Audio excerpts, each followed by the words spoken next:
In this video, I'm going to show you how to build the perfect learning system, and within that, a feedback loop, so that your progress and art can become more linear, similar to how if you went to school or you hired a coach, they would consistently break through your blocks. We can do that process ourselves with just a little bit of planning. The first thing that we need to develop is a learning loop. This is a system that when we get into allows us to actually learn something. The issue is that there is a myth that if you just do more work or if you just draw more, then you'll automatically learn new information.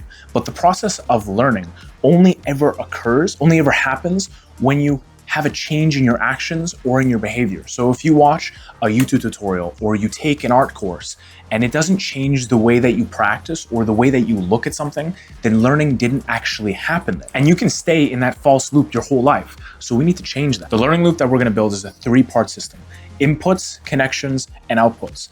The input phase is very simple. It's whatever you are absorbing. Whenever you're watching a tutorial, reading a book, taking a course, you are absorbing information. The very simple trick for this is that that information needs to be coming in a clear, clean line. There can't be distortions. So when you're listening to a YouTube tutorial, you're reading a book, you can't draw for 5 minutes or listen for 5 minutes and then for the next 5 minutes be on the phone, because you're fragmenting the information that's coming into your mind. And if the information is fragmented and it's not connected, then the brain will forget about that information very quickly, faster than you can learn it. And the thing is, the first part and the last part of this learning system, the inputs and the outputs, are actually very simple. The inputs are whatever you're taking in, and the outputs are whatever you're doing with that information. Now, it's the connection part, the middle part of that system, that is the most important and also the easiest to mess up. Let's say you're in the inputs phase and you're absorbing, you're taking in more and more information, but you're not connecting it properly. What's going to happen with that information is it's going to overload your brain. And I'm going to demonstrate to you very quickly so you can actually feel what it feels like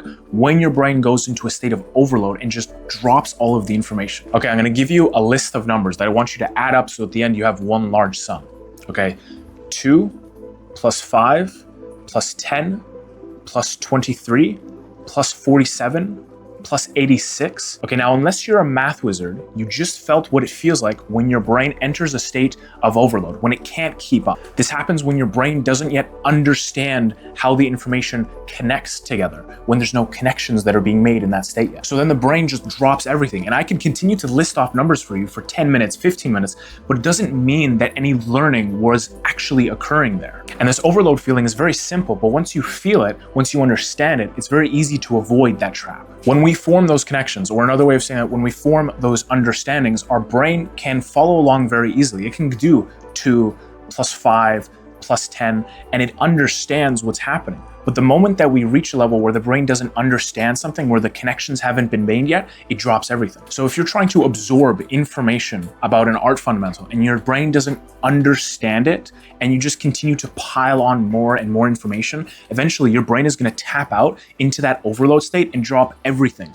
And you can continue to read or take a course or watch a YouTube tutorial on how to draw something, but the brain will not be learning anything. Now I'm going to apply all of this to art, but I want to give you one more math example so you can immediately feel like what's it like to actually feel that connection part that is supposed to happen within this 3-loop phase. When you were in school and you were first learning long division, you had no idea how to do that equation.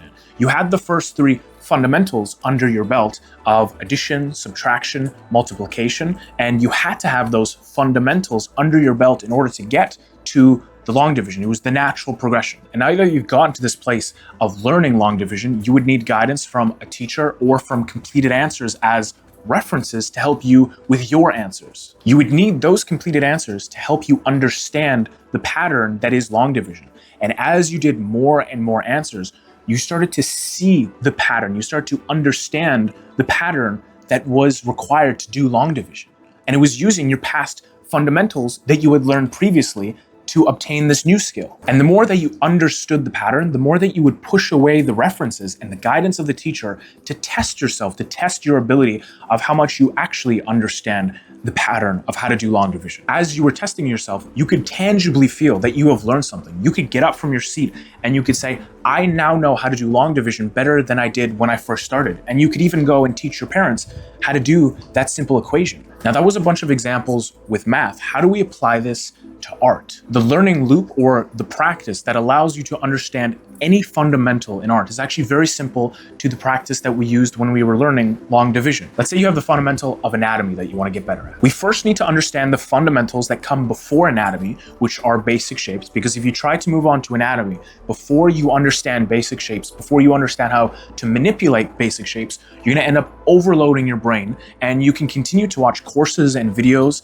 and take teachings from teachers, but your brain is not going to actually be learning anything, and you're not going to be able to apply what you're trying to absorb. So let's assume you do understand how to draw basic shapes. Most teachers will tell you that you need to simplify complex anatomy into basic shapes. So if you have the rib cage, they might tell you to simplify it into an egg-looking shape. And then the muscles that go on top of that egg shape will look like this or like that. The specifics aren't important, because one teacher will tell you to simplify it into the egg shape, another will teach you to simplify it into a rectangle. Both methods, all methods, actually work.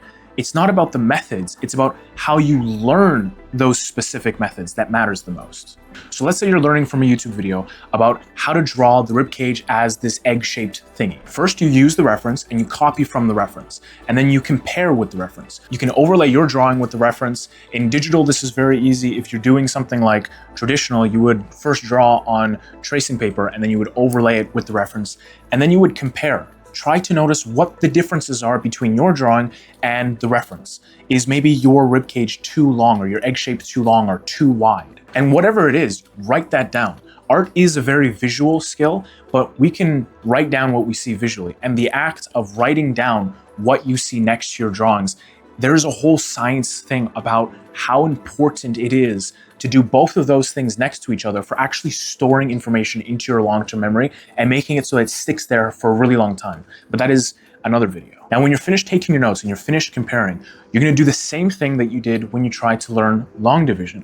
You're going to move away all the answers, all of the references, all of your previous drawings, and you're going to draw what you remember. Draw the rib-caged egg-shaped thing in different positions, taking into mental note the notes that you wrote down and avoiding the mistakes that you made the first time that you did the drawing. And then when you're done with that, you're going to pull back the references and you're going to compare your drawing with the references, again, taking notes, noting down what the differences are, making those connections in the brain. And because the brain learns when it's put under a little bit of stress, and it's a good kind of stress, this learning loop becomes very powerful. We have the input stage where we're looking at a reference and we're drawing directly from them, so we're absorbing information, and then we compare and take notes and make connections, the connections part of the loop. We then move away all the references and we draw from memory. This is the output stage. And this cycle, it loops and loops, and it has this compounding effect that the more that you do it, the better that you get. And the better that you get, the more of these holes that you fill in of your visual library. And eventually, the more holes that you fill in, the more of a master level understanding that you have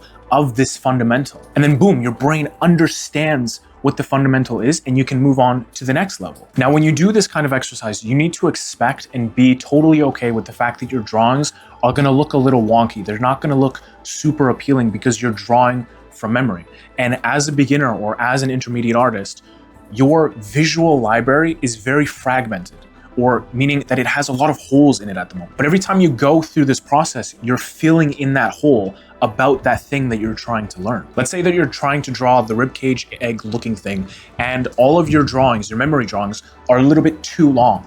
Now, when you compare your drawings with the reference, that is a little hole that you're filling in within your visual memory. You're telling yourself, okay, I need to squash it down a little bit, make it a little bit smaller so that it fits the proportions that I want to go for. The hole is becoming a little bit more filled. And then every time you go back in that process and you draw from memory again, you are then testing to see how well you filled that hole. Maybe you only filled it 1/3 of the way, so you have to continue doing this a few more times until the hole is properly filled. When you start stacking these kind of learning sessions on top of each other, you tap into your brain's full potential for actually learning. And that's when you start to access what people call the quote-unquote extremely talented artist. And that doesn't mean that you're gonna have this ability all of a sudden to draw the most beautiful drawing. But what it does mean is that you will have the innate ability to absorb so much information, so much better than the regular person.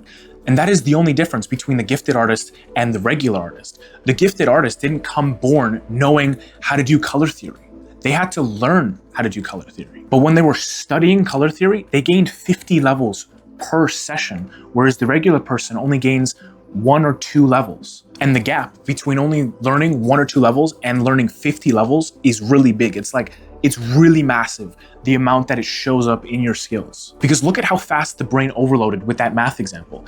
If you just overload your brain with too much information, you can sit there for 5 hours studying art, but your brain is not actually learning anything. So you've essentially almost wasted all of that time, whereas the other person who is tapping into that learning loop was stacking the information on top of each other. And that grows exponentially the more and more that you do it, because learning is a skill. And the better that you get at this skill of learning, it's like you're quadrupling the amount of XP that you get for the effort that you're putting in. When you start to stack these learning techniques, like the learning loop and a couple of other ones that I discuss on this channel, your progress starts to exponentially get better so much faster. For those of you that are interested, I'm almost finished creating a full course on how to actually learn and then apply that to art. It's not fully out yet, but the first 50 people that join will have full access to the course completely for free, even when it comes out. After that, the price will be set. The link is down in the description. I hope you guys enjoyed, and I'll see you in the next one.